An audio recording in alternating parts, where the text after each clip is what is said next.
Bom, estou iniciando a gravação aqui agora então. Ok.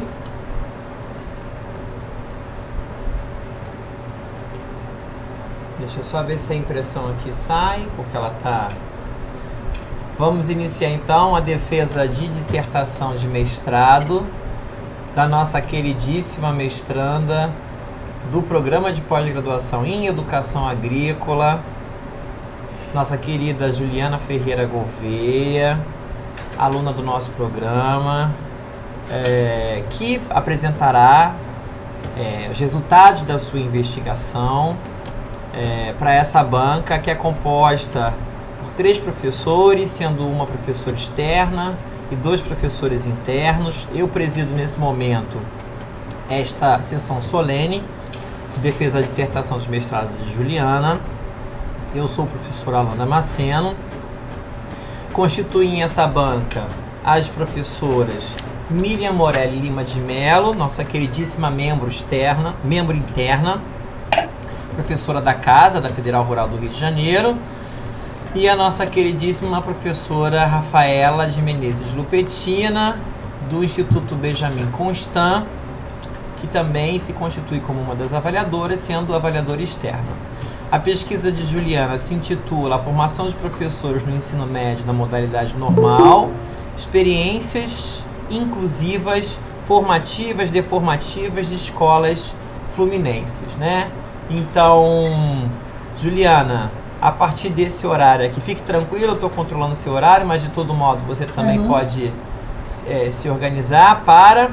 Você tem no máximo 30 minutos para fazer a sua apresentação, lembrando a você que a banca leu a sua pesquisa, então, portanto, você não precisa ficar preocupada em relação a uma exposição muito alongada, porque a banca conhece seu estudo, né? Mas certamente você fará uma apresentação que contemple aí as demandas de entendimento do público que aqui se encontra. Quero agradecer a presença de todos, todas e todos que estão aqui nesse momento, constituindo esse encontro, né? Compondo esse grupo de audiência aqui para prestigiar a Juliana nesse momento, viu? Então a palavra está com você, Ju. Ok. Boa tarde a todos os presentes, em especial a minha banca, que leu o meu texto com atenção e carinho. Agradeço muito a professora Miriam, a professora Rafaela, meu orientador, Alan, mas vou deixar para falar no final.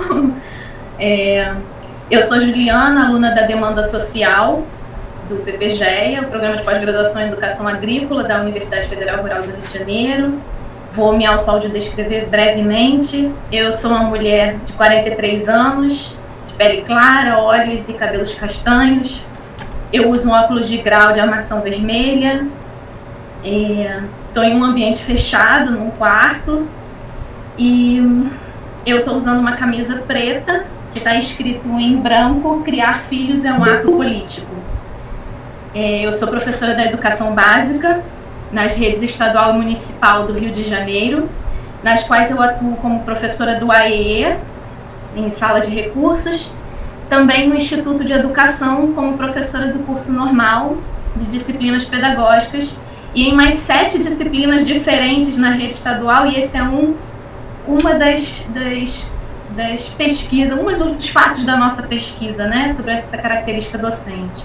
Eu sou formada em Pedagogia e Letras e fui aluna do Esportivamente, oferecido pelo LEPED, pelo Instituto Incluir e em parceria com a Rural, e é isso que me trouxe até aqui hoje, para realizar esse sonho de docente, né? Mas o que mais me define nessa data importante, que é o dia 2, deixa eu respirar, que é o dia do autismo, é o que tem a ver com a minha camiseta, né? Criar filhos é um ato político. Eu sou mãe de um menino autista de 5 anos. E a confusão, né? O encontro de todas essas coisas, do meu trabalho com o meu filho e ele ser aluno da escola pública, fez com que nascesse essa pesquisa. Eu vou compartilhar a tela com vocês, tá? É aqui, né?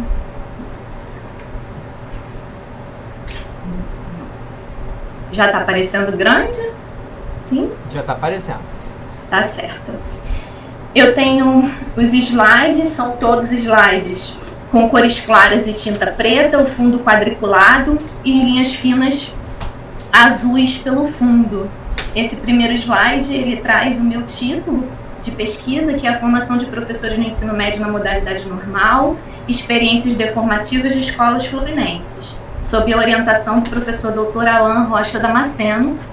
Tem as logos da Rural e do PPGEA, que é o programa de pós-graduação, e do LEPED.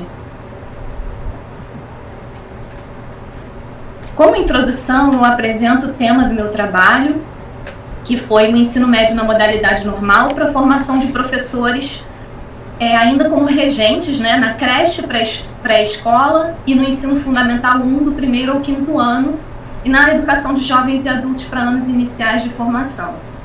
Essa formação na modalidade normal também é uma formação admitida hoje para os professores do atendimento educacional especializado e para os profissionais de apoio à educação especial, em algumas redes chamadas também de mediador.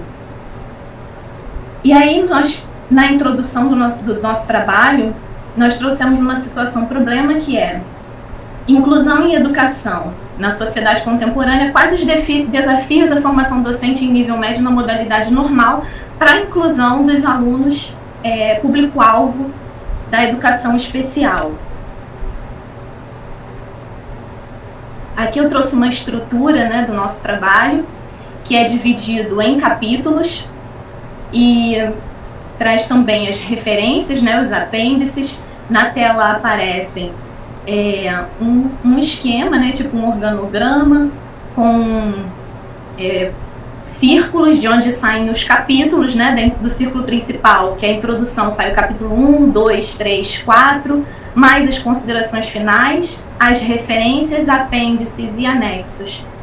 Em especial no capítulo 3, em que nós tratamos o magistério em nível médio e inclusão em educação, há o novo ensino médio que apareceu nos últimos anos e de forma efetiva em 2024. O capítulo 1 dedica-se à formação da situação problema, no qual é feita a exposição dos desafios para a formação docente, para a inclusão do público-alvo da educação especial, onde nós discutimos a necessidade de desbarbarização da formação de professores. Na tela tem alguns tópicos daquilo que foi muito importante nesse capítulo, né, que é a política de formação de professores, a permanência da oferta do curso normal como possibilidade de formação para atuação no AE e como mediador, e também o novo ensino médio, que trouxe uma nova característica. E também eu quero deixar aqui claro para os presentes que o termo educação inclusiva que nós usamos por ser mais popularizado, porque compreendemos que ele seja o mais popularizado no meio educacional. Entretanto, o LEPED, enquanto laboratório de estudo e pesquisa, utiliza-se de inclusão em educação, que seria uma proposta, conforme a Mônica Pereira dos Santos, de não deixar morrer o movimento contínuo dialético e complexo entre culturas políticas e práticas e também com justiça social. No capítulo 2, nós trouxemos um breve panorama histórico e político da trajetória da educação de professores, com ênfase no Rio de Janeiro, que ainda traz, né, a formação de professores acontecendo em 96 escolas de normalistas. Aqui tem uma fotografia da Escola Normal de Niterói, porque é a partir dela que nós fizemos um recorte histórico e também nós desenvolvemos, né, a partir desses pontos importantes, até que aqui entra o fim do curso normal em 71 e as novas características que ele vai possuir. Esse quadro ele é do novo ensino médio. Para quem ainda não o conhece, ele foi elaborado por mim com base no que é exposto pela Secretaria Estadual de Educação, onde divide o ensino médio em formação geral básica e itinerários formativos, com vistas a formar técnicos em educação, técnicos, com itinerários formativos divididos em núcleos integradores, trilhas de aprofundamento, projeto de vida. Nesse gráfico nós podemos ver a distribuição de carga horária, que ela diminui, né, conforme as séries vão passando, né, da primeira, segunda e terceira. Dá para a gente ver que a formação geral ela diminui e vai dando mais ênfase ao itinerário, que seriam as disciplinas técnicas, e o que diminui são as disciplinas humanas.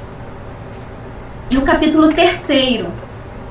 Chegando ao capítulo 3º, nós expusemos os dispositivos legais, os documentos normativos estaduais fluminenses, alguns decretos, portarias, resoluções, no que se refere à normatização da tarefa docente, para formar professores para a docência na educação especial inclusiva, bem como alguns contextos que influenciaram e influenciam ainda esses períodos.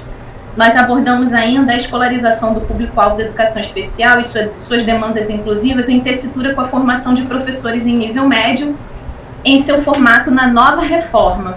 Como nós podemos ver aqui, né, nós destacamos alguns pontos importantes para a educação especial, e aqui destacamos, após a Política Nacional de Educação Especial na Perspectiva Inclusiva de 2008 e a LBI, Estatuto da Pessoa com Deficiência, em 2015, nós tivemos um privatismo aparecendo na educação básica, muito representada pela BNCC, que se compôs num currículo, e o novo ensino médio. Aqui também nós destacamos o decreto 10.520 de 2020, decreto da exclusão, que ele só foi revogado pelo presidente Lula, agora nesse último governo, e destacamos também o empresariamento da educação e as disputas que estão ocorrendo. Em que momento nós estamos hoje? Na luta pelo fortalecimento da Política Nacional de Educação Especial. No nosso capítulo 4, nós abordamos o referencial teórico-metodológico de pesquisa, e eu trouxe uma frase, né, uma citação do Theodor Adorno, que explicita muito aquilo que nos norteou, que diz o seguinte: o próprio processo que impõe a barbárie aos homens, ao mesmo tempo constitui a base de sua sobrevivência. Eis aqui o nó a ser desatado. A função da teoria crítica seria justamente analisar a formação social em que isso se dá, revelando as raízes desse movimento, que não são acidentais, e descobrindo as contradições para interferir no seu rumo.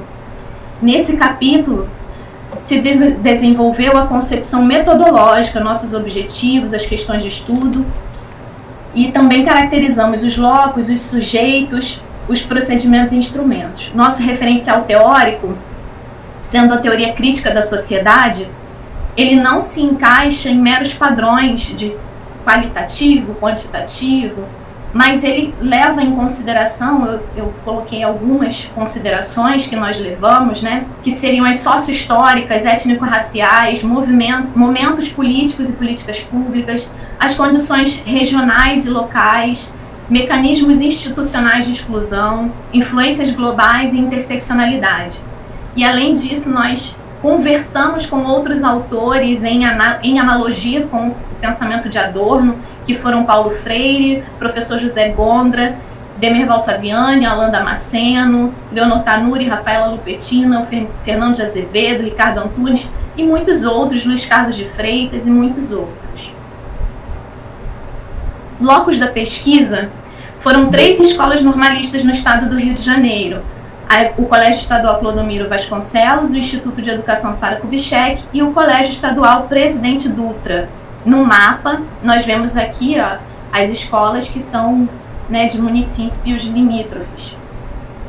Essa é a primeira escola, né? E aqui começou a nossa primeira análise, né? Que nesse capítulo se desdobrou para o tratamento e análise desses dados.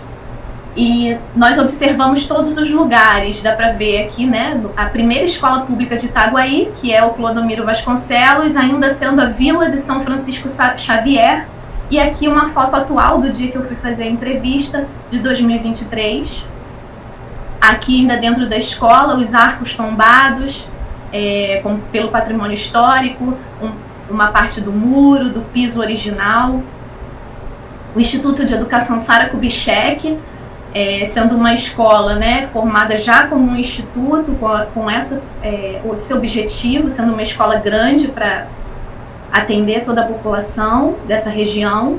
que era uma região rural na época, Colégio Estadual Presidente Dutra, que fica em frente ao Instituto de Educação da Rural, né? Sendo essa bela escola, mantendo ainda, né? Ela é tombada e mantém as características da época.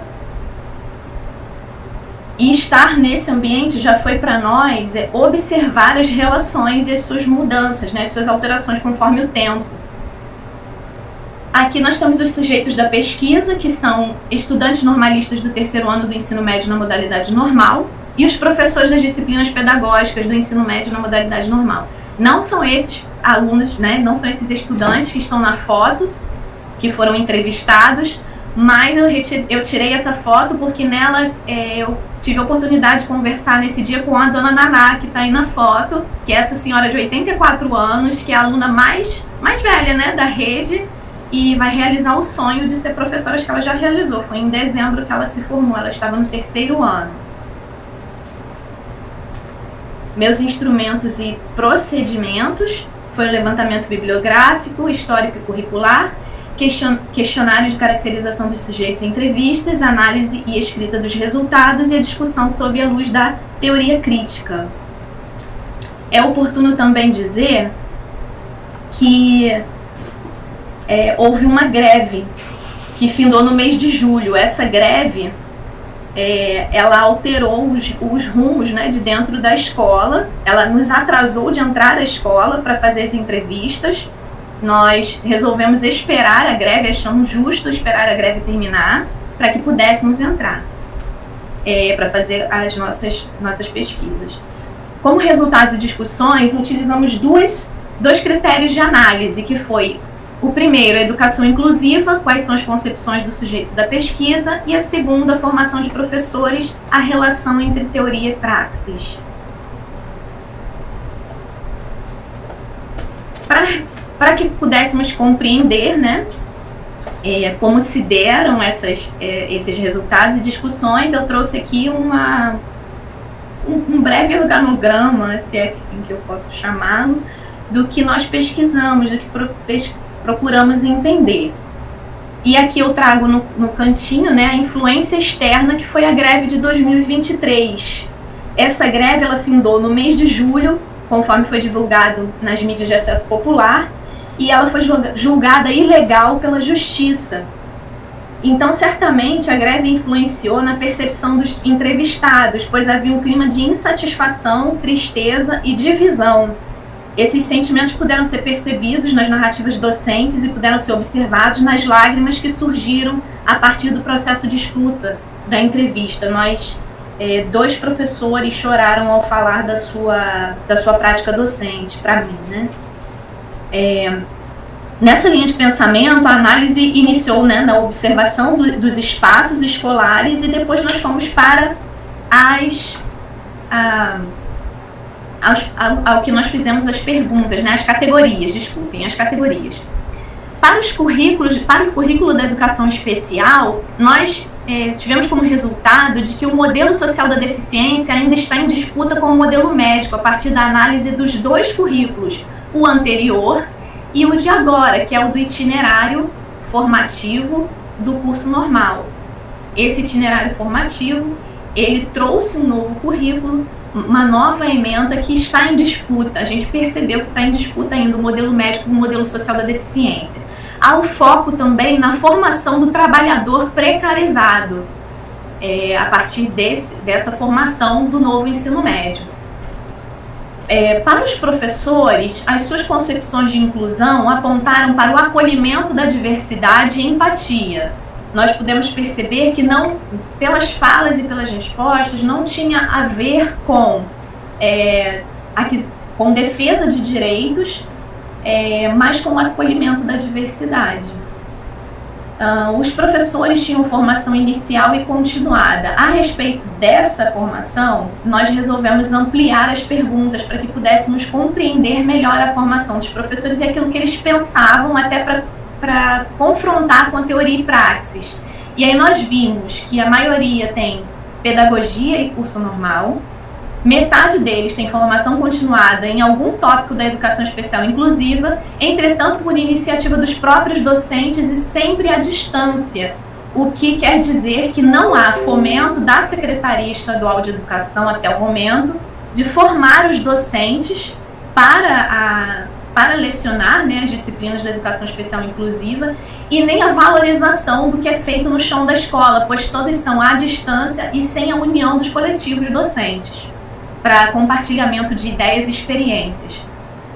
Os estudantes têm a concepção de inclusão muito parecida com a do seu professor, que é de acolhimento de diversidade e de entendimento de que a sala de aula é para todos, o que nos apontou que se investirmos na formação continuada dos professores, nós podemos ter uma melhora, né, já que são os estudantes se apropriam daquilo que os seus professores pensam, né, sobre a diversidade, sobre a inclusão. Quanto aos estudantes ainda, as suas experiências com inclusão no estágio foi um ponto muito positivo, pois nós identificamos que 4 dos entrevistados, no total foram 6, 4 entrevistados realizaram estágios em escolas municipais e em todas elas havia crianças com deficiência em todas as turmas regulares. Logo, isso foi um ponto positivo, pois nós percebemos que as crianças estão acessando a escola. Duas entrevistadas não tiveram estágio e se formaram sem estagiar em escola.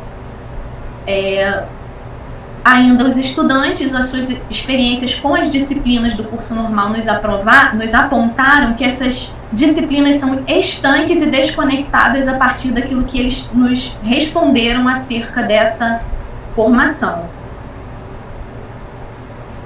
Considerações finais acerca, né, do nosso tema, né, que é a formação de professores, as experiências deformativas.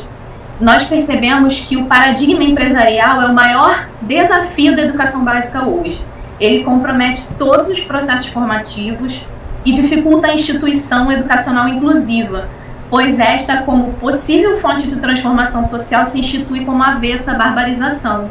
Logo, a desumanização está nos processos que estão sendo construídos nas escolas a partir das bases que estruturam a educação nacional, como nós podemos ver aqui com o novo ensino médio, a BNCC, as teorias e praxes dissonantes, a formação continuada dos professores regentes das disciplinas pedagógicas, que são apenas voltados para gestão escolar e empreendedorismo, não tem a ver com a inclusão das pessoas com deficiência nem para a diversidade da escola, e a precarização ascendente do trabalho docente. Nesse sentido, nós percebemos que o direito das pessoas com deficiência em estar nas escolas regulares está sempre em disputa, porque a leitura mercantil da experiência humana faz retomar a ideia da homogeneização e incapacidade, por conseguinte, confrontar a heterogeneidade que comporta a vida. Como projeções e limitações, nós vemos que o novo ensino médio continua em votação e em disputa até o presente momento. Ainda há essa briga pela privatização da educação pública. A Política Nacional de Educação Especial, na perspectiva da educação inclusiva, segue necessitando de fortalecimento, pois segue também em disputa com o espaço médico.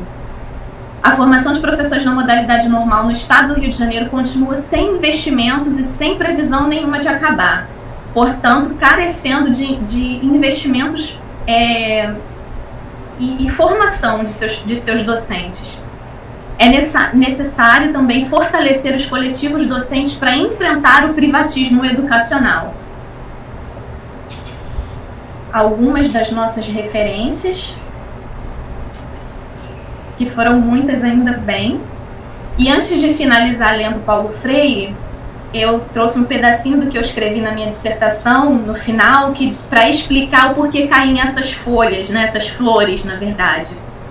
Nós concluímos refletindo Mesaros em Educação para Além do Capital, que no campo da tradição marxista condenará mentalidades fatalistas, pois eu, quando estava escrevendo, fiquei sem ter esperanças. E aí li essa frase e percebi que Mesaros diz que ele reconhecerá que a história é um campo aberto de possibilidades. E nisso nós concordamos e esperamos que as primaveras, como a Primavera Árabe, elas existem e nós esperamos por ela na educação básica, esperamos na luta. Ao lado direito da imagem, né, no slide, tem uma fotografia em preto e branco, nela estou eu de pé, com uma outra professora segurando uma faixa, e nela está escrito: sem o piso nacional a greve continua, revoga o novo ensino médio, CEP regional. A frase do Paulo Freire é: não é demais repetir aqui essa afirmação ainda recusada por muita gente, apesar da sua obviedade, a educação é um ato político. Paulo Freire. Gratidão, gente. Muito obrigada. Vou interromper, tá, Alan? Pode interromper.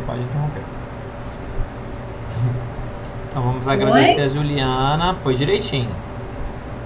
Ainda ficou um tempinho aí. Eu corri. De uns 5 minutinhos. Mas falou. Deu conta no tempo que você tinha.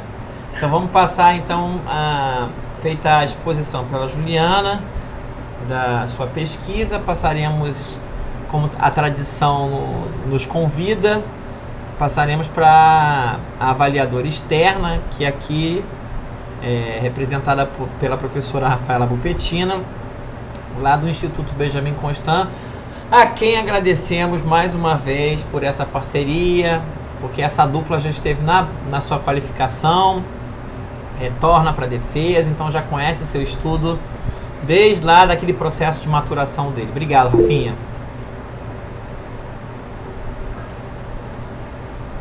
Boa tarde. Queria agradecer, né? Estarmos novamente, Juliana, Miriam, Alain. Parabenizar também pela apresentação. Eu fiz algumas anotações, e vou contar algumas, mas adianto que também programei o envio por e-mail, que agora eu aprendi uma coisa moderna, que você escreve e-mail e você agenda o horário. Então agendei para chegar às 3h30. Então 3h30 vocês vão receber. É bom que você escreve na madrugada e aí você recebe no horário adequado. Então 3h30 vai estar recebendo. Eu fiz um movimento dessa vez de colocar alguns comentários ao longo da dissertação, aquele recurso dos comentários, tipo um diálogo mesmo, e também um documento separado com alguns apontamentos. É evidente que vocês vão avaliar se estão pertinentes ou não e fica aí para posterior. Mas eu anotei alguns aqui para falar hoje. Primeiramente, comentar que nitidamente Juliana amadureceu e aprofundou muito mais o texto da qualificação para a defesa, né? Eu percebi que ela teve um empenho em atender o que a gente pontuou, né? Acho que na qualificação eu não conseguia pontuar tanto, mas me senti muito contemplada pelas pontuações da Miriam, muito representada pelas pontuações dela, e percebi, ao fazer esse movimento de retornar no texto da qualificação e comparar com o da defesa, né, o quanto que Juliana amadureceu e se preocupou em organizar de forma sequencial e histórica, né, que era algo que a professora Miriam havia mencionado na qualificação, que eu havia notado, e ela teve esse cuidado de fazer um movimento histórico, contextualizando, né, o contexto do curso normal, alinhando com as políticas públicas da educação especial. Então, eu gostaria de iniciar ressaltando isso, né, além de um texto muito bem escrito, né, a Juliana, ela tem uma identidade na escrita muito autoral, isso é muito bacana, né, porque eu acho que é como se fosse uma música, né, quando a gente escuta uma música que a gente conhece quem está cantando, quando a gente lê um texto e a gente percebe uma identidade autoral, isso é muito especial, né, porque mesmo ela dialogando com autores, ela traz ali uma autoria, né, porque ele parte do princípio também que não tem uma neutralidade do pesquisador, né, então é muito relevante essa escrita da Juliana. Ela realizou o levantamento, né, história da arte sobre o tema conforme a gente pediu na qualificação, né, fez o reporte temporal de busca de 2012 a 2024, 12 anos, que era algo que eu havia mencionado na qualificação e ela contemplou de forma brilhante, né, fez o levantamento no portal da CAP, no Google Acadêmico, no BTDTT, fez muitas tabelas, né, bem organizadas, demonstrando esses dados escolhidos. Né? Eu fiz algumas observações durante o texto e também no documento do apontamento, que abaixo de algumas tabelas, a escrita da fonte em alguns momentos está em negrito, outras não. Eu coloquei observações para você escolher como vai escrever e padronizar em tudo, mas coisas pontuais. Queria mencionar que eu achei lindíssimo, né, ela ter colocado a descrição das imagens abaixo das figuras, né, conhecidas na dissertação, né, tornando acessível para as pessoas com deficiência visual. Não podia deixar de mencionar. Queria comentar sobre os objetivos. Eu fiquei um pouco presa nisso, né, os objetivos eles aparecem inicialmente no resumo, depois na introdução, e ela retoma nas considerações finais. E ao reler os 3 objetivos, né, o segundo, por exemplo, né, avaliar as concepções dos professores regentes das disciplinas pedagógicas do curso de formação de professores em nível médio, modalidade normal, quanto à sua formação para a qualificação de futuros docentes para a inclusão escolar educacional dos estudantes público-alvo de educação especial. Fôlego, né? Eu achei enorme. Eu até coloquei assim, será que não daria, de repente, para diminuir um pouco? Porque até, né?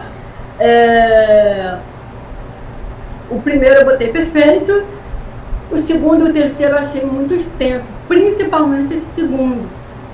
Como nos 3 objetivos, o trecho final ele se repete exatamente igual, talvez possa ser o caso, você vai avaliar posteriormente, com o seu orientador, talvez fosse o caso como o trecho finalzinho dos 3 está bem igual, talvez possa suprimir pelo menos esse segundo, que ficou muito grande, né? Eu li, aí depois reli, falei, nossa, mas de repente poderia diminuir um pouco. Fica aí uma sugestão apenas. Ainda no objetivo, eu gostei também o verbo escolhido no segundo e no terceiro, que é o verbo avaliar, né? Eu achei então fundamental escolher o verbo avaliar para 2 objetivos. De repente, talvez, pode ser que substituir um deles por um outro verbo, sem ter avaliar, não deixar os 2 iguais, enfim, botei assim, achei o segundo e o terceiro objetivo extensos, principalmente o segundo, talvez poderia reduzi-lo. E o segundo e o terceiro iniciam com o verbo avaliar, a ser a escolha desse verbo, então, quando usada, seria o caso de substituir um deles por outro verbo? Coloquei questionamento, caso ache pertinente. E os 3 objetivos terminam com o mesmo trecho, talvez seja possível reduzir um pouco. Então, fiz essas considerações sobre os objetivos. Na introdução, comentei que apresentou ótimos questionamentos, né? Ela traz questionamentos muito importantes sobre quais seriam as reais intenções da formação dos normalistas, né? Uma formação, pensando em uma formação não crítica voltada para o mercado de trabalho, então ela traz esse questionamento muito importante. Fiz alguns comentários sobre as páginas pré-textuais, né, a lista de tabelas, algumas pequenas coisas para consertar, algumas está sem a página, algumas formatações diferentes, mas isso também eu fui colocando ao longo do texto e também no documento dos apontamentos. Comentei que na página 43 e 44 vieram para mim alguns trechos na cor azul. Eu pensei, será que foi uma versão não final, né? Aí eu botei assim, por que esses trechos estão em azul? Sendo que eu os lia e achei ótimos, então acredito que seja só mesmo o fato de trocar a cor do azul para o preto. Porque eu li e reli para ver se tinha alguma questão, tá bom, perfeito. Já botei página 43 e 44, verificar, caso ok, alterar para preto. Eu não vi nenhum equívoco nesses três. Sobre o capítulo 2, aspectos históricos, eu achei maravilhoso e muito importante, né, a apresentação dessa sequência histórica sobre as legislações e alterações realizadas em relação à educação especial no Brasil. A gente percebe que as próprias nomenclaturas foram sendo alteradas de acordo com o período histórico e político vigente. Né? Nitidamente, esse contexto político influencia nas legislações educacionais.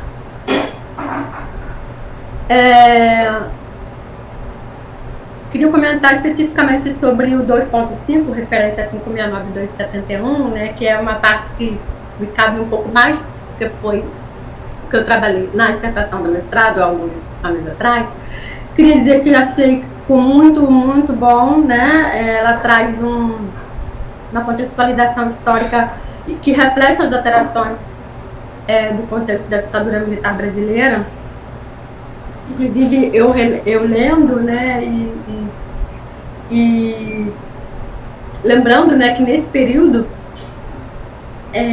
as últimas turmas de 1969, no final da década de 60, foram as últimas turmas que as normalistas saíam automaticamente entregadas concursadas públicas, sem precisar fazer concurso público. Então, naquela época, as últimas turmas da década de 60, elas terminavam o curso normal, imagina, não precisavam fazer um concurso público, elas estavam automaticamente como professoras concursadas do Estado. E a partir desse momento, elas perdem esse, botar entre aspas, privilégio e passam a ter que fazer um concurso público como é até hoje, né? Então, e sendo um curso majoritariamente feminino, né, isso também traz uma reflexão de gênero, né, quanto ao mercado de trabalho, né? As mulheres formavam normalistas e já estavam empregadas automaticamente. Isso só fiquei refletindo, e não que isso precise ser colocado, mas eu vendo esse trecho tão importante histórico, fiquei lembrando sobre isso. Gostei muito que ela fez esse comparativo da LDB de 1961, que tinha como objetivo preparar o aluno para dar continuidade ao ensino superior, e a partir da 5.69271 atribui uma formação de caráter de terminalidade, né, no sentido do ensino profissionalizante, buscando também diminuir a ida desse aluno para o ensino superior, né, diminuir a inserção desse alunado para o ensino superior. É muito interessante, fiz algumas pontuações, talvez em alguns momentos tenha assim, muito bom, algumas coisas assim que eu fui tentando conversar com a Ju durante o texto, em outros algumas pontuações, algumas questões, mas fica à vontade depois para incorporar ou não. Sobre 2.6, né, referência à LDB de 9394 de 96, né, que ela trata do dualismo do ensino médio e do ensino superior, é um debate muito importante, que é um debate que se propaga até o dia de hoje, né? Até hoje em dia a gente está nesse debate ainda, né? E me lembrou, inclusive, agora no mês de março, abriu um grande concurso para Maricá, não sei se vocês viram, um concurso enorme de Maricá, inclusive com um salário bem alto, e com o requisito mínimo é justamente o curso normal, né? Então, o requisito mínimo para esse concurso é o ensino normal. No entanto, a gente, ao ver o edital, a gente percebe que dificilmente quem vai entrar nesse concurso são os normalistas egressos, porque privilegia tanto a titulação, né, o mestrado, o doutorado, que quem vai entrar possivelmente não são os normalistas recém-formados, né? Então eu fiquei refletindo sobre isso tão atual, né, agora no mês de março, um concurso dessa dimensão, que pede como requisito mínimo o curso normal, não pede como pré-requisito a licenciatura em pedagogia. Em contrapartida, possivelmente não são eles que entrarão, né? Diante dessa situação sendo tão pontuada. Então, também fiquei pensando sobre isso, né? O quanto que essa discussão que a Juliana traz é um debate extremamente atual e que está em vigência, né? Capítulo 3, Magistério nível médio, inclusão, educação, ótimo. A parte da concepção metodológica da teoria crítica como referencial metodológico também botei ótimo. Caracterização do lógico da pesquisa, sujeito do estudo. Sobre esse trecho, eu não coloquei nenhuma sugestão de alteração. Embora, evidentemente, na parte da inclusão, né, essa parte que discute a educação especial e educação inclusiva, evidentemente, me remete muito, porque eu venho de lugar de uma instituição especializada. Mas me controlo e fui para o trecho do sujeito de estudo. Achei ótima a tabela 12 que ela traz a caracterização de cada sujeito. Só mencionei que embaixo dessa tabela não tem a fonte. Eu até perguntei, foi elaborada pela autora? Acredito que sim, então colocar que foi elaborada por ela. Ficou muito boa a tabela, só ficou faltando contar de onde veio.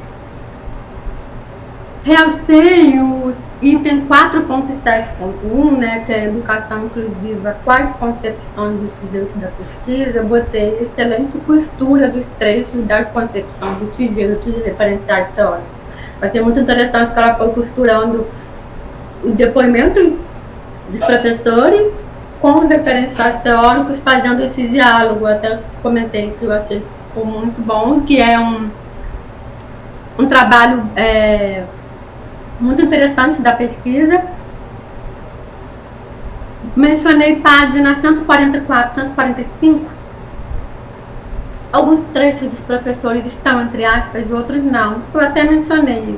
Creio que nesse caso, como os trechos já estão em itálico, já tem mais de 3 linhas, não vejo necessidade de ter aspas, porque já está implícito e é o trecho da entrevista dele. De qualquer forma, eu botei padronizar, né? Ou botar tudo com ou tudo sem. Outra coisa pontual para padronizar é que em alguns trechos do capítulo 4, a palavra libras aparece apenas com o L maiúsculo, e em alguns trechos, libras com todas as letras em maiúsculo. Eu sugiro manter o libras apenas com o L maiúsculo e as demais minúsculas. Eu até botei assim, sugiro utilizar a ferramenta localizar no Word, você bota lá na lupa, né, Libras, vão aparecer todas e aí você padroniza. Isso é coisa de minutos, mas eu achei interessante botar porque tem uma questão da grafia da palavra correta. No item 4.7.2, formação de professores para inclusão, a relação da teoria e prática, nessa parte, alguns trechos dos relatos dos professores estão grifados em alguns trechos. Aí eu perguntei, esses grifos foram feitos pela autora ou foram feitos durante a entrevista? Como que foi selecionado desses grifos, né? Por que alguns trechos grifados durante os trechos já selecionados? Caso sejam feitos pela autora, é só colocar aqueles grifos nossos entre parênteses, mas eu acho importante contextualizar. Já estamos acabando. Sobre as considerações finais, eu mencionei que achei muito bom ela ter retomado as questões iniciais, ela retomou as questões, trazendo as considerações a cada questão que ela mencionou no início. Eu achei isso muito bom, ela ter esse movimento, né, de retomar as questões iniciais e entre aspas, respondendo, né, cada questão proposta.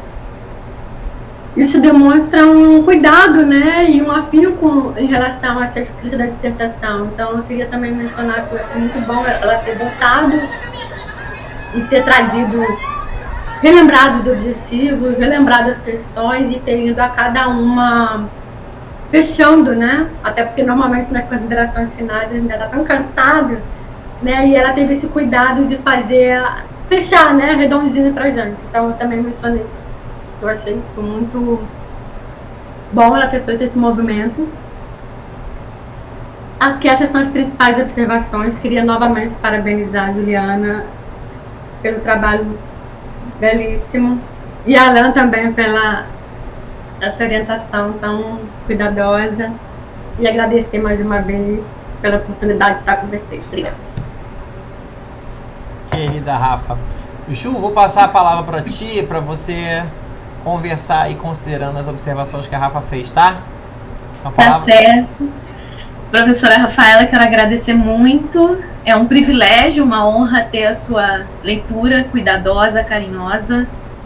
Fiquei muito preocupada com as descrições de imagem. Eu falei, meu Deus, a professora vai olhar, mas eu tive muito cuidado para fazê-las.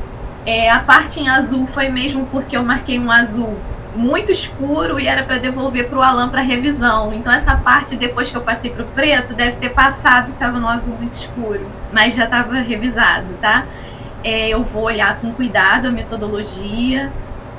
Confesso que é uma parte que às vezes eu me perco muito, porque eu fico no texto e nas mil coisas, então eu vou olhar com afinco, agradeço o olhar atento.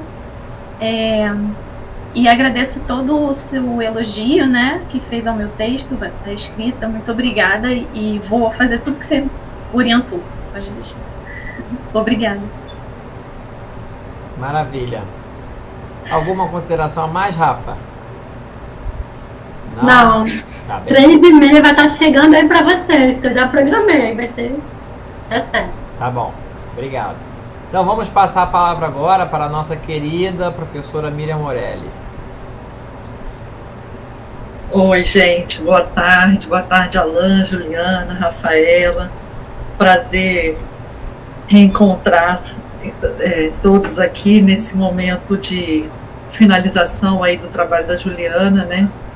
Juliana, tô vendo você assim, segurando o cabelo, aí você dá uns suspiros, já que vou adiantar que seu trabalho está aprovadíssimo, tudo que a gente está falando aqui é para tentar contribuir com a versão final do seu trabalho. Então respira fundo, calma, relaxa, que ela está assim, ofegante ainda, como se tivesse acabado de fazer a apresentação. Então é nesse sentido, Juliana e Alan, que eu vou também fazer algumas contribuições. Confesso assim, que na primeira leitura eu falei, nossa, eu acho que eu nem tenho muito o que falar desse trabalho, porque é uma coisa que a Rafaela já colocou e que eu reitero aqui, o salto qualitativo, Juliana, do seu trabalho foi muito impressionante em relação ao texto que você apresentou na qualificação. E aí eu destaco já de imediato os 2 capítulos que eu acho que foi o que eu mais tinha comentado. O primeiro sobre a formação de professores, e a diferença é tremenda, assim, a gente percebe o esforço que você teve, né, para de fato escrever 2 capítulos de muito fôlego, que foi o da formação de professores, focando no curso normal, mas fazendo as pontes, né, com a formação ensino superior, essa discussão da formação de professores no Brasil, e aí também dialogando com o curso de pedagogia, e você trazer todo esse histórico, né? Eu até registrei lá que em alguns pontos eu senti falta das referências ao Rio de Janeiro, até porque você foca muito lá em Niterói, né, pegando mais a questão mais, às vezes mais geral, mas eu imagino que é falta mesmo das referências históricas, né? Porque nem sempre a gente encontra esses dados, e aí nessa pesquisa histórica às vezes não tem mesmo o registro. Então a única coisa que eu apontaria assim, nesse sentido foi isso. E o outro capítulo, assim, que eu vou falar com mais calma de cada um deles, mas assim, dessa questão mais geral, que foi a própria discussão do ensino médio, né? Eu fiquei bastante impressionada com o seu rigor e a sua dedicação nesse capítulo para discutir essa reforma que ainda está em andamento, né?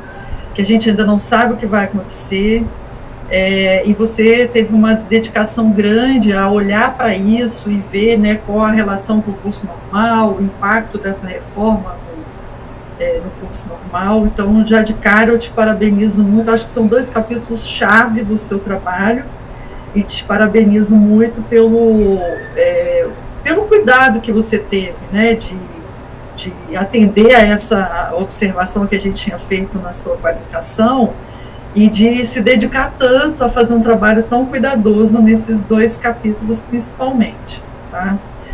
Então, eu vou...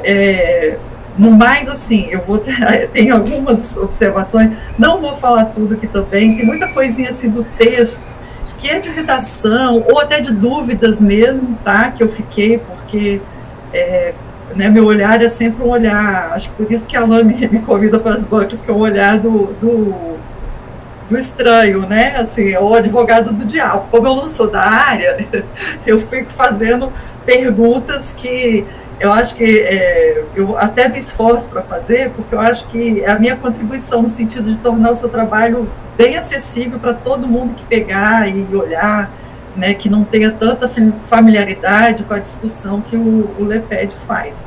Então, em muitos lugares, eu registrei coisas, assim como a Rafaela disse, fui fazendo também comentários, mas dialogando com você. Então, assim, tem coisas que isso para mim não ficou muito claro. E para você retomar na sua correção, se achar que deve mexer, você mexe, se você achar que não, que contempla do jeito que está, como um trabalho, né, da área de educação especial e educação inclusiva, você deixa como está. Tá? Então, esses registros estão todos no texto, e alguns eu vou mencionar aqui, outros não, mas eu te envio o arquivo depois também para você, com calma, depois da defesa, estar olhando isso. Tá? Então, assim, partindo para essas observações assim, mais específicas, no resumo, né, eu acho que você devia, até eu tinha feito essa mesma sugestão, né, eu acho que isso deve ser orientação do Alain que está confundindo vocês, de botar os objetivos específicos no resumo, porque qual foi a última defesa, Alain?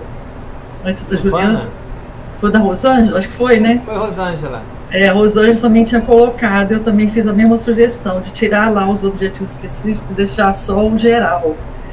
E aí você começa o resumo falando assim, que a pesquisa se organizou em torno das palavras-chave e tal.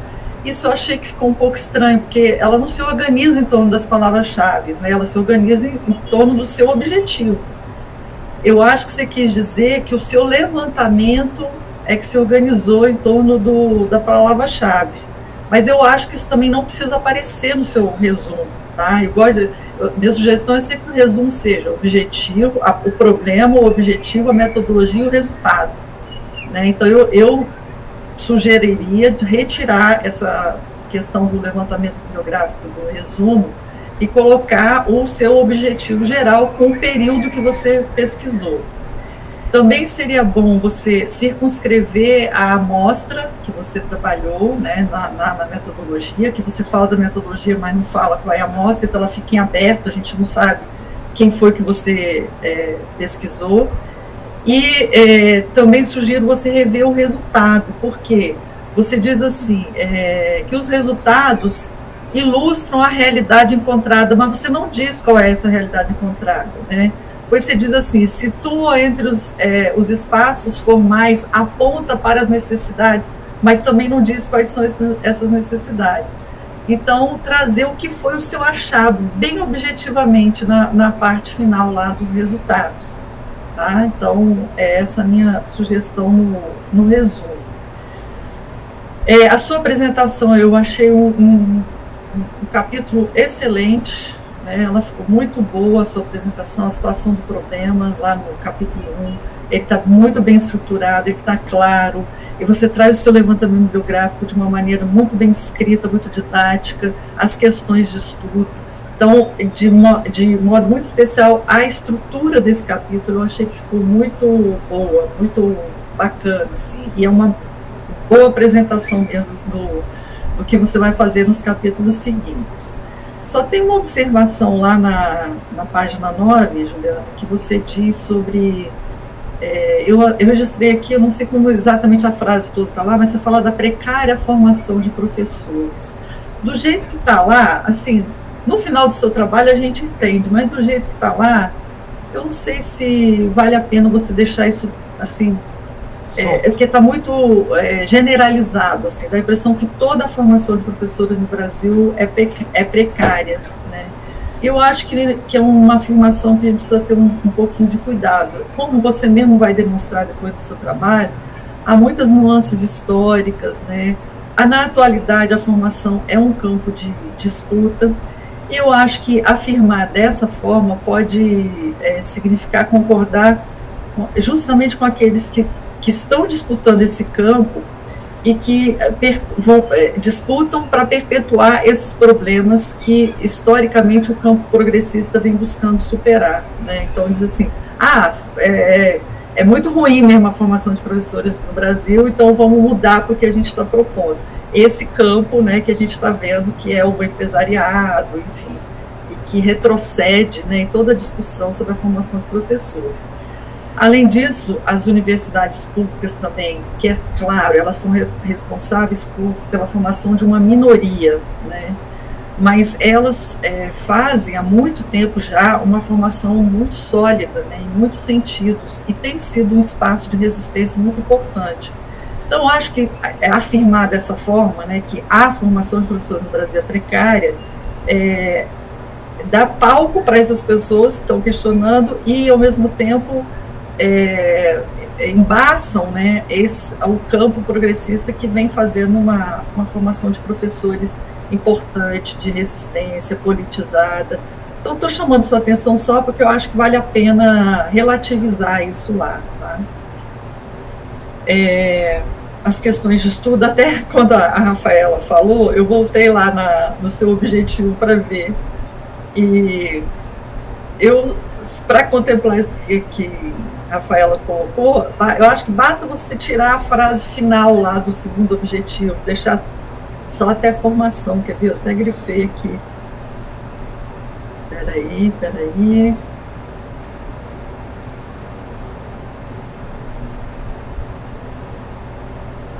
Aqui, ó, que está assim, avaliar as concepções dos professores regentes das disciplinas pedagógicas do curso de formação de professores do ensino médio na modalidade normal, para a inclusão escolar e educacional dos estudantes públicos. Você tira quanto a sua formação e tal. Mas, assim, de uma maneira geral, eu acho que eles estão bem escritos, bem formulados, tanto os objetivos quanto as questões de estudo. E isso que está sobrando nele, está sobrando mesmo, é só você tirar que não vai fazer falta. Bom, aí especificamente, né, sobre o capítulo 2, eu acho que realmente esse foi um capítulo, né, sobre a história do curso normal, o curso de pedagogia, foi um excelente capítulo. Você não só reorganizou esse capítulo, como você acrescentou muitas coisas no seu texto da qualificação. Eu lembro até que eu falei assim, olha, tem coisa que está faltando, tem coisa que está sobrando, tem coisa que não tem nada a ver com o seu trabalho, né? E você conseguiu reorganizar, acrescentar o que precisava, limpar o que estava sobrando. Então, acho que você resolveu todos os problemas que estavam apontados na sua qualificação, além de situar muito bem a discussão da formação de nível médio e nível superior, né? Então, você conseguiu fazer esse diálogo para pensar o curso normal. Não poupou as necessárias críticas, as reflexões, né? Porque eu tive muito medo que você caísse aí num proselitismo, assim, né, em favor do curso normal, né, de defender o curso normal, porque é óbvio que você tem uma ligação afetiva com ele, você é professora desse curso, mas você conseguiu ter muita serenidade, muito equilíbrio nessa discussão e, ao mesmo tempo, muito bem fundamentado, né, principalmente do ponto de vista histórico. Então, acho que foi realmente um salto qualitativo muito grande que o seu trabalho deu.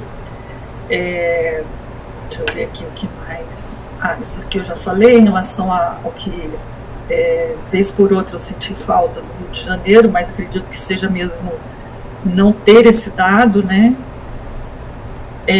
Na página 51, aí você trata especificamente da 5692, e lá, eu não sei, não me recordo se eu tinha apontado isso lá na qualificação, mas você chama ela de LDB, né?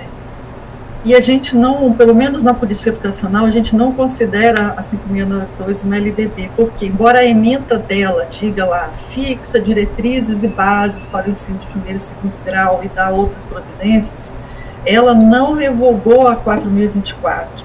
Ela mudou quase que a 4.024 inteira, mas as duas continuaram vigentes, né? Então, por isso que a gente não... Ela é uma lei que alterou o ensino de primeiro e segundo graus, mas ela não é chamada de LDB, tá? Então, acho que vale a pena corrigir isso lá, porque não justifica você cometer esse engano. Na página 54, Juliana, você fala do Cefans, que foi uma experiência de São Paulo, né? Foram centros de formação de aperfeiçoamento do magistério, mas ela é uma experiência paulista, tá? Ela não foi um projeto nacional. E no seu texto você menciona, dá a impressão que é um projeto nacional. Então acho que vale a pena, faz uma notinha de rodapé, né, explicando que foi um projeto feito em São Paulo, né, porque senão dá a impressão que foi uma coisa nacional. Deixa eu ver o que mais aqui. Como eu já falei, né, a sua abordagem da reforma do ensino médio, eu acho que você não se furtou a discutir essa questão e a forma como ele interfere no curso normal. Deixa eu ver aqui que eu botei uma sugestão aqui, eu só tenho uma sugestão de talvez retomar na conclusão, Juliana, de forma um pouquinho mais clara, porque há uma defesa sua no texto, especificamente sobre a formação para a educação inclusiva ou especial no novo ensino médio como alguma coisa positiva. Eu até queria que você me respondesse isso, se eu estou enganada em relação a isso, porque eu fiquei até voltei lá e parece, porque como houve uma ampliação, né, da formação no novo ensino médio, ficou subentendido no seu texto que você está dizendo, afirmando isso, que há como se tivesse tido um avanço nesse sentido no novo ensino médio em relação aos conteúdos da educação inclusiva e da educação especial, né? E aí fica uma tensão no ar, assim, né? Porque você está dissecando a reforma do ensino médio, né? Você traz todos os problemas dessa reforma e, ao mesmo tempo, você diz assim, mas em relação à formação inclusiva e especial, melhorou muito, né? Então, assim, eu acho que, ok, se foi isso mesmo, mas eu acho que valia a pena você, lá na sua conclusão, fazer um pouquinho esse debate, entendeu? Para não parecer que isso passou despercebido por você para o seu leitor, né? Então, eu acho que dizer, olha, é uma contradição que está colocada na reforma do ensino médio, né? Ela é uma reforma que precariza a formação da juventude e, ao mesmo tempo, a gente observa que, sobre esses conteúdos, ela meio que avança, né? Então, deixar isso mais claro, no sentido de apontar para o seu leitor que você observou isso, né? E que isso talvez seja... até colocar como uma questão assim, será que realmente vai ser? Porque, deixa eu só ligar meu computador aqui, porque diante da precarização do ensino médio, será que só colocar no currículo vai resolver, né, isso? Assim, então, assim, chamar a atenção, olha, vamos ver como isso vai se dar depois, efetivamente, como essa reforma vai ser materializada, porque no currículo há uma expansão desses conteúdos. Mas essa reforma, ela é uma reforma que tem objetivos claros de precarização dessa formação. Então, a ver como isso será materializado, tá? Só para não passar despercebido isso e dizer que você, né, como pesquisadora, percebeu isso, né? Deixa eu ver o que mais aqui. Na página 69, você fala dos itinerários, e aí em algum momento lá você diz que como se só a formação técnica profissional fosse um itinerário, mas na verdade todas as áreas têm o itinerário formativo, né? Tem a formação geral e o itinerário formativo vinculado às diversas áreas, tá? Então a formação técnica profissional é um dos itinerários. Na página 70, logo em seguida, você cita 5 itinerários, que são 6, aliás, oferecidos pela rede estadual, mas, na verdade, hoje, no Estado do Rio, são 21 itinerários. Eu posso te dizer isso com certeza, porque eu e uma outra professora, a Vivi, a gente está acompanhando a implementação da reforma do ensino médio, então a gente está acompanhando isso bem de perto, e hoje são 21 itinerários ofertados, então precisa corrigir isso lá. Na página 84, você mencionou o Plano Estadual de Educação, e eu acho que valia também uma notinha de rodapé. Estou levantando só algumas questões, Juliana, dentro desse contexto da educação estadual, que acho que são coisas que são importantes para a gente entender por que estamos nisto hoje. Tá? Então, por exemplo, o Plano Estadual de Educação do Rio de Janeiro, o último é de 2009. O Rio de Janeiro não fez o plano de 2014, né? Então acho que vale uma notinha também, né, dizendo, o último plano estadual foi de 2009, vamos ver se ele vai fazer agora o novo, né, a partir do ano que vem. A gente ainda não sabe nem como o novo plano nacional vai ser aprovado.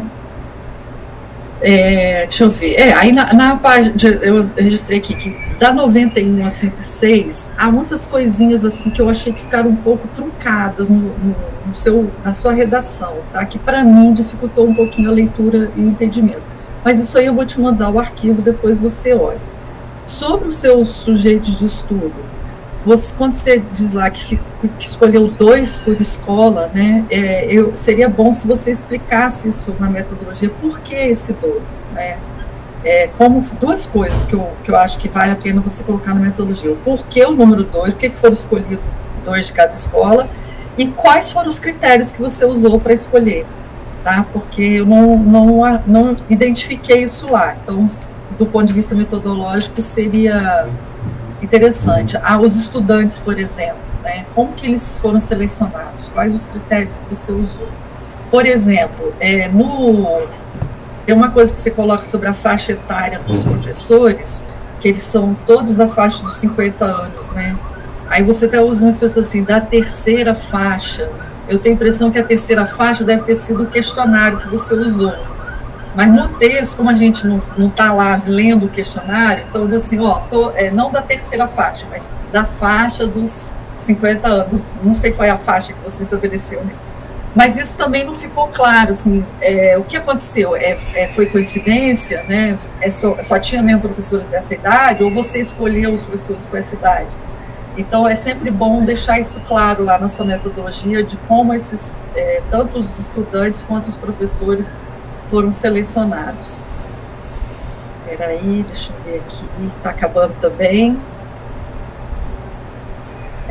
Aí o seu trabalho, ele nos dá vontade, assim, de ler o trabalho, né, de ver o que você vai apresentar e tal. Então, assim, eu fiquei pensando depois, puxa, podia ter ido mais a fundo nas entrevistas, né, não perguntado só sobre a concepção, eu não sei, né, apontado outras questões, entrevistado mais, aproveitado esse grupo mais e tal.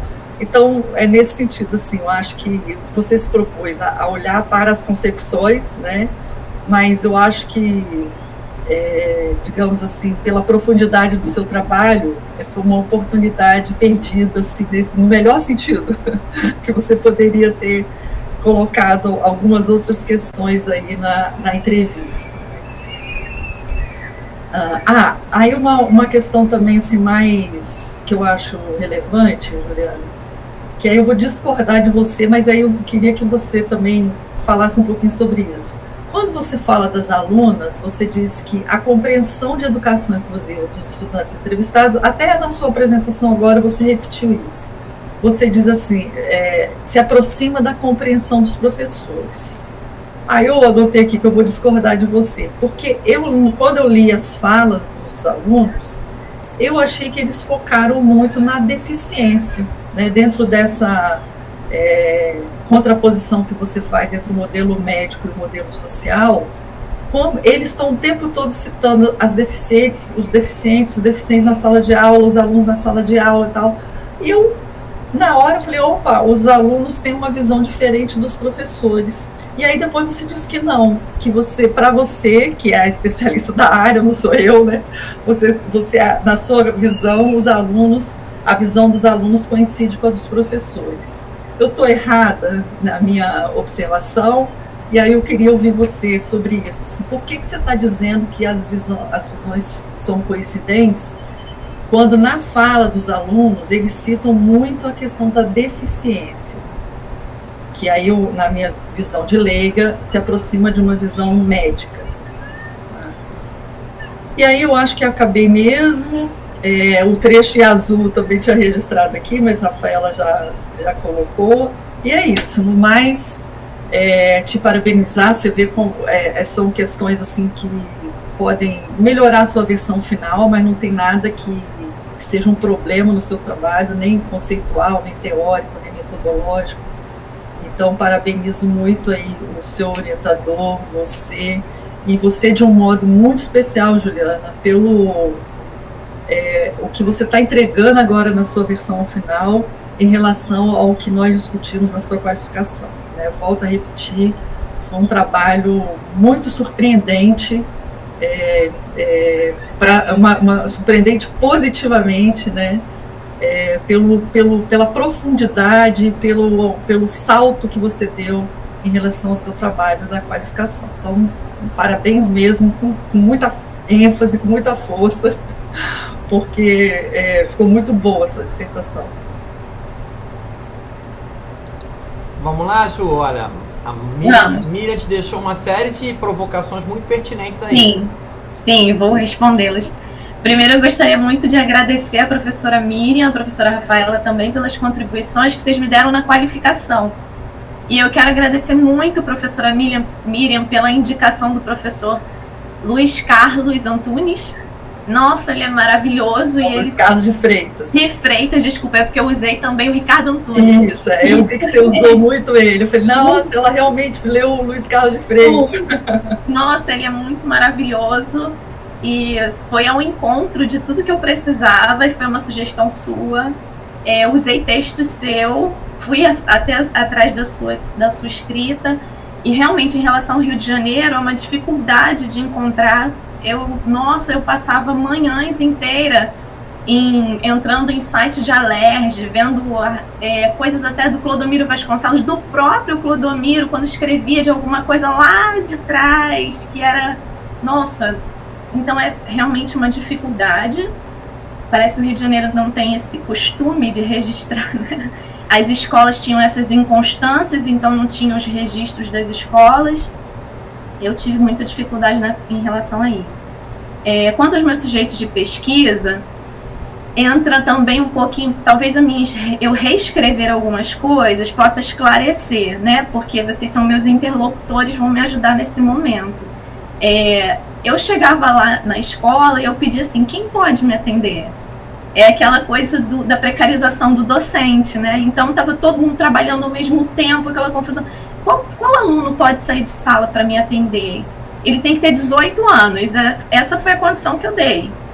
Então, pega lá o fulano, não sei o quê, aquela coisa muito, sabe, da escola. Vocês devem o critério é quem estava disponível, Miriam. Porque fazer pesquisa é a arte de fazer o possível, Miriam. É isso. E assim, ficava lá esperando, tipo, alguém pode me atender hoje? Não, volta amanhã. Tá bom, volta amanhã. Esse é o critério.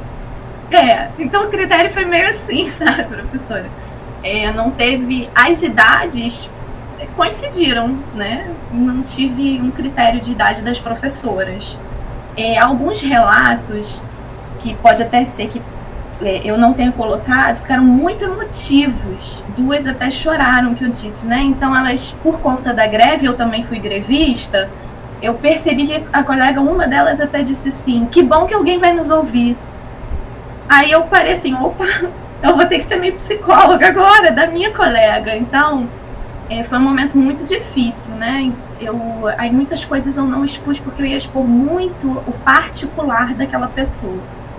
Então eu selecionei algumas coisas, e o olhar dos professores, o que eu digo do acolhimento da diversidade, né?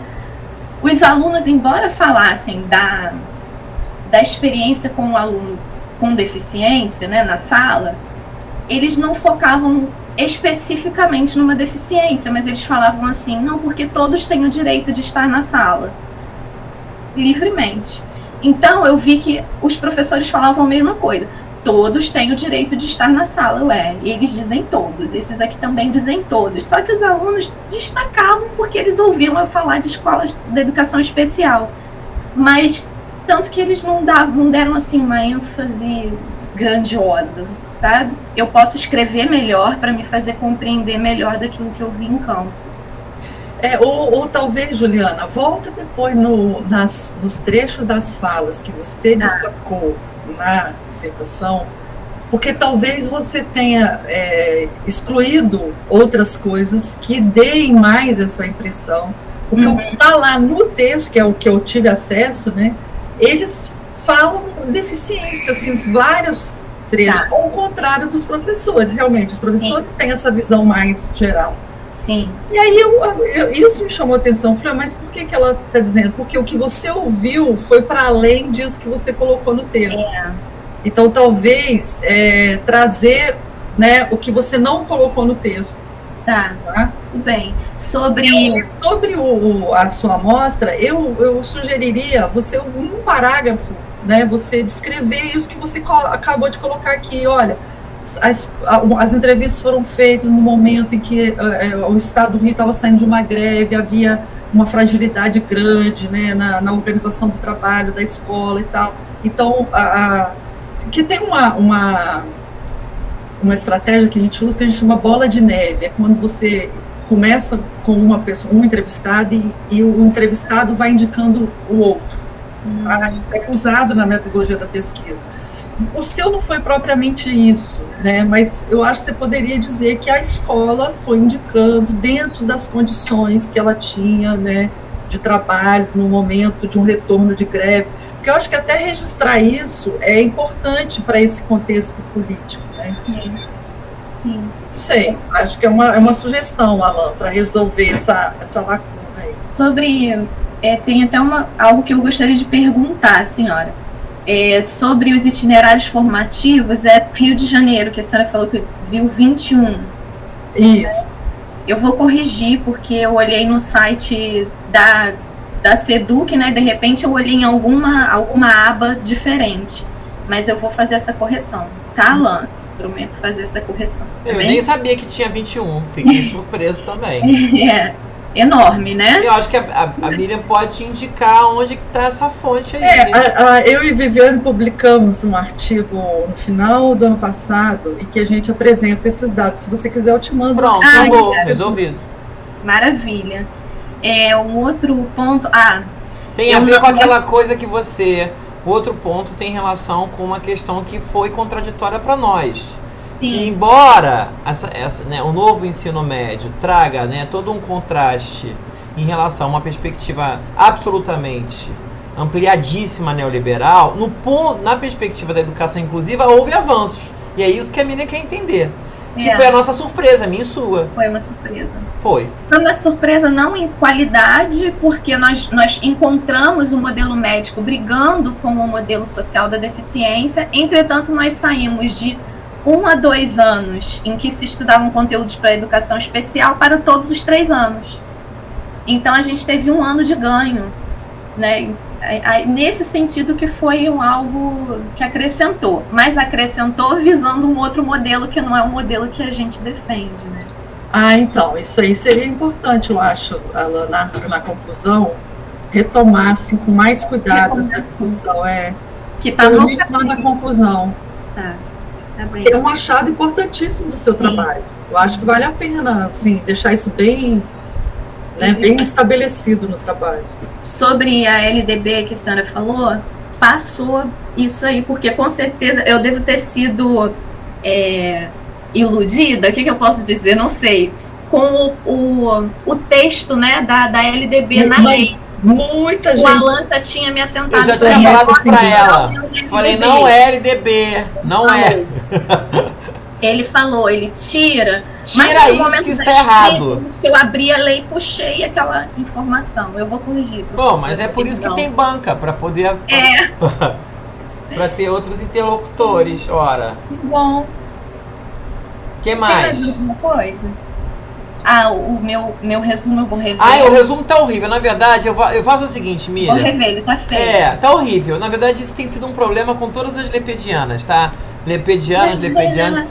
Eles fazem um resumo que é uma coisa... E eu prefiro fazer o resumo como a última coisa na versão final. Aí eu retomo o resumo, aí eu mando um desenho que eu tenho de resumo, assim, tá todo coloridinho. Aqui você tem que começar apresentando, aqui você coloca o objetivo, assim, ele é todo colorido, né? Aqui é o método, aqui os resultados, de maneira que isso dá no máximo 15, 20 linhas. Eu fiz um desenho todo coloridinho, onde o colorido significa, e tem uma legenda, dizendo o que tem que ter. E aí eu deixo por fim, porque depois às vezes o texto altera, o objetivo altera, aí tem que voltar a alterar o resumo. Então, deixa o resumo para escrever por último, sabe? Mas não tá bom. Eu sabia que então não eu vou tava parar bom. de ler os resumos do seu... Continua lendo, mas dá uns... olha, tem que... E outra coisa, elas cismam de enfiar as questões de estudo tudo no resumo. Não precisa. É só o objetivo. Nós não trabalhamos com objetivos gerais específicos, nós trabalhamos com objetivos. Então, se são 2 objetivos, coloca os 2 lá. Não precisa botar as questões de estudo. Aí botam todas aquelas milhares de questões de estudo. Não precisa. Enfim.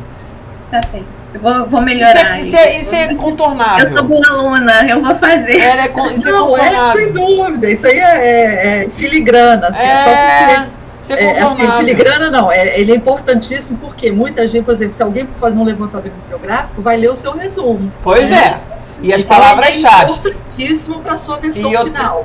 Eu estou dizendo que é filigrana no sentido que é fácil de você resolver. O problema é quando você não tem pesquisa.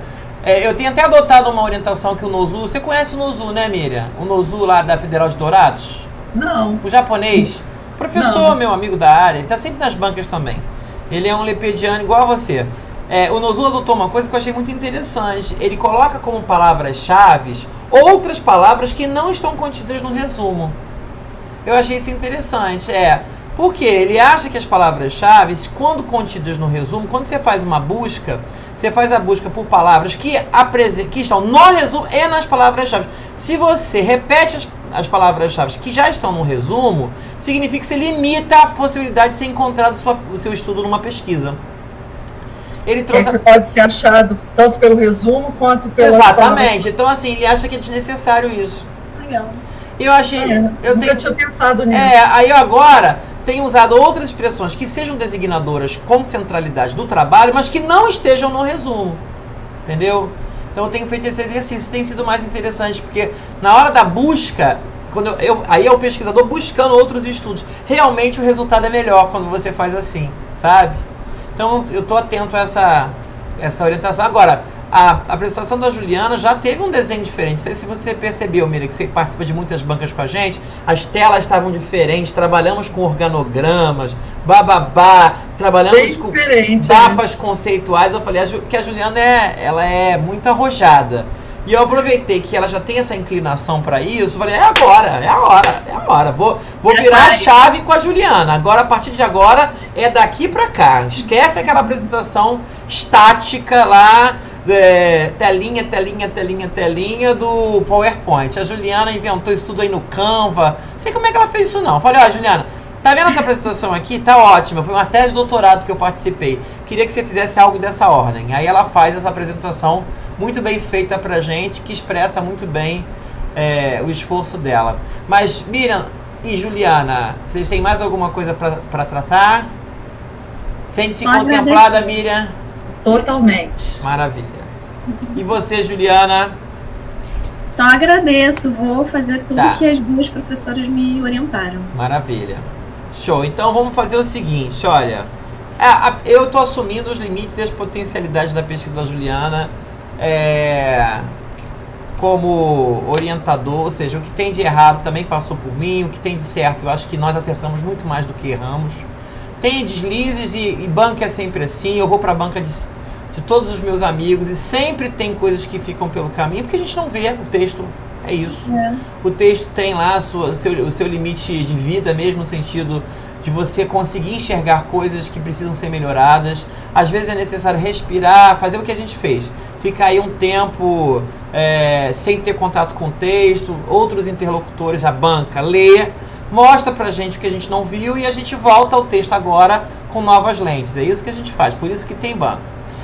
Então estou assumindo que a gente vai fazer os acertos. Juliana, os acertos que serão feitos, como a gente tem o hábito, faça em outra cor, não faz em azul não, tá? Faz em vermelho. Faz em outra cor, me manda, que aí a gente verifica se as sugestões, porque está sendo gravado aqui, então você vai ter a oportunidade de assistir novamente a sua defesa, e se passou alguma coisa por você, tá aqui gravado, tá? E aí você volta no texto, faz as incorporações, faz as alterações, porque você tem um texto de fôlego, né, Juliana? A verdade é essa, né? É um texto de fôlego, é um texto que reflete o estado de coisas que a gente tem vivido na educação brasileira, sobretudo no âmbito da CEDUC, né? E mais restritamente relacionada à formação de professores em nível médio, que ainda é uma formação aceita como possibilidade de entrada na docência, ou seja, hoje a gente tem muitos cursos de pedagogia, sobretudo os online, de qualidade muito discutível, diga-se passagem, mas a gente sabe que em algumas realidades nós estamos no estado do Rio de Janeiro, que tem 92 ou 94 municípios, e em muitas realidades as escolas ainda continuam contratando professores egressos da formação de professores em nível médio, no normal. Nós sabemos disso. Talvez na capital, na grande região metropolitana do Rio, não, mas no interior do Brasil, do Rio de Janeiro, muito professor ainda tem só o curso normal, né?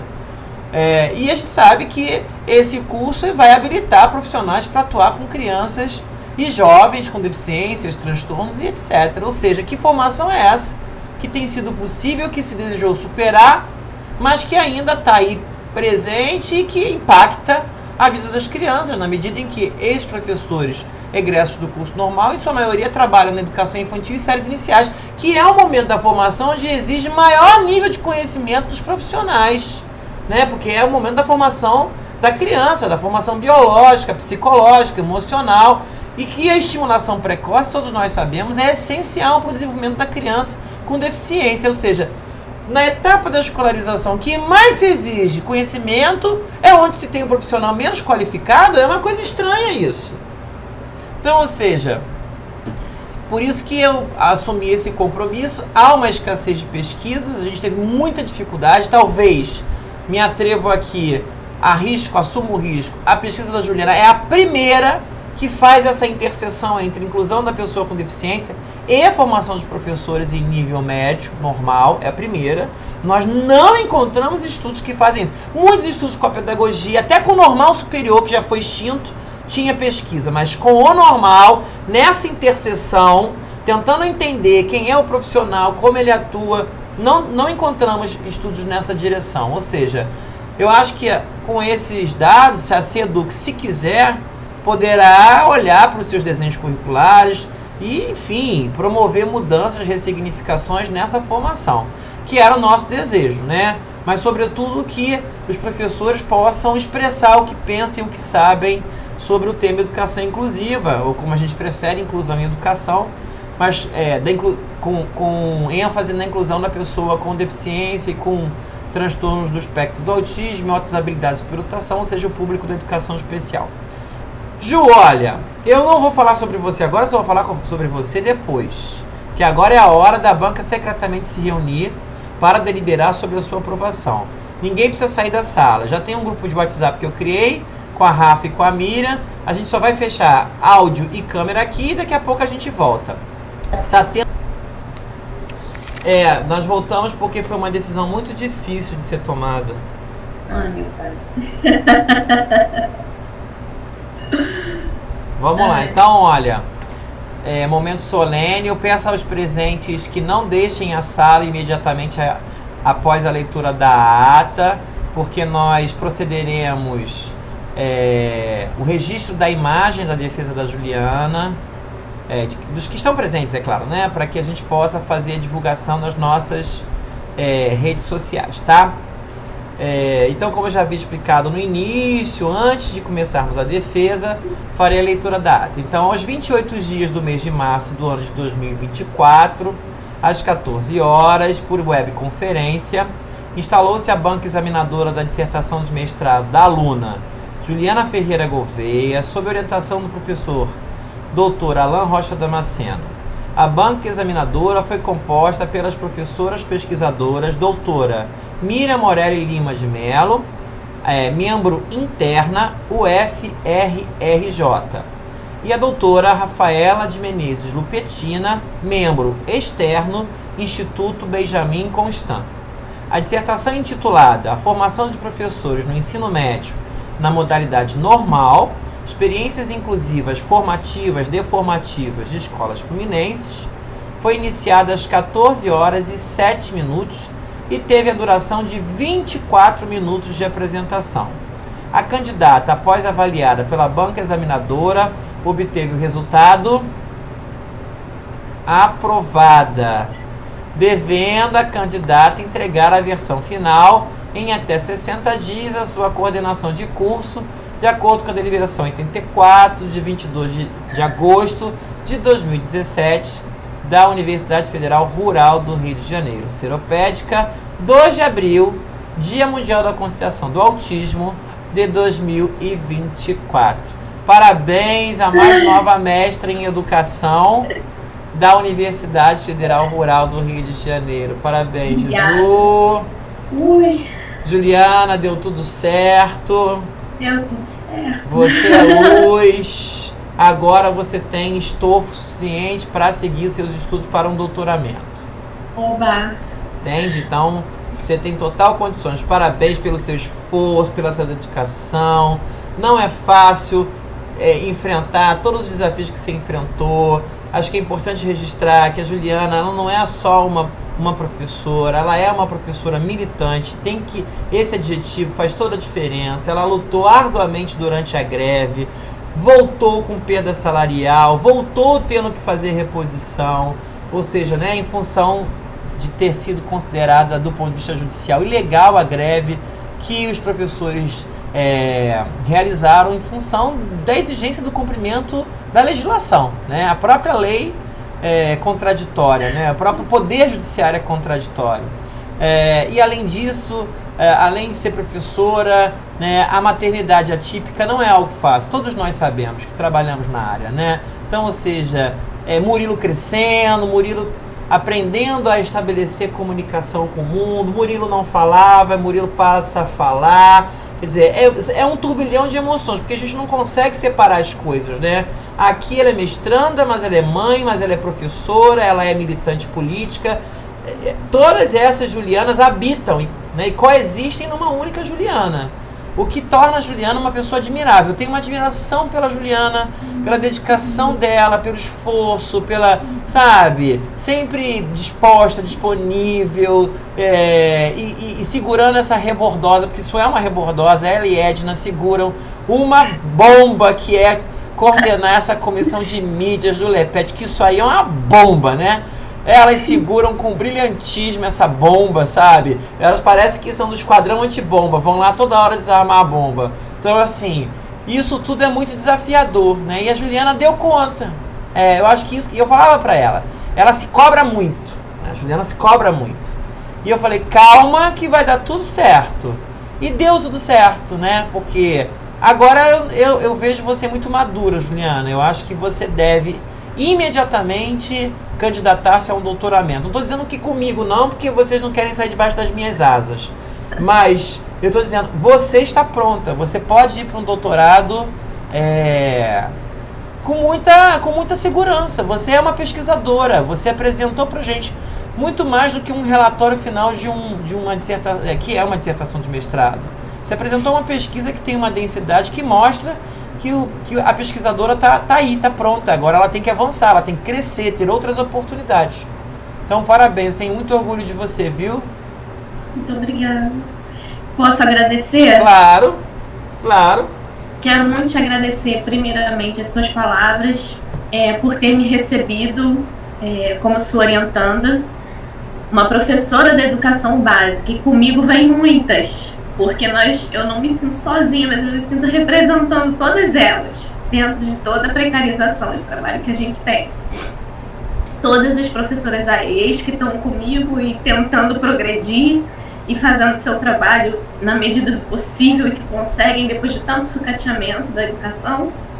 E que continuam, e eu quero te agradecer em particular, Alan, porque quando eu estava em greve, eu disse assim, Alan, eu não vou mais pesquisar, eu não vou mais perguntar para ninguém, eu não vou entrar mais na sala dos professores, eu não vou falar com ninguém, porque a classe ficou dividida, lembra?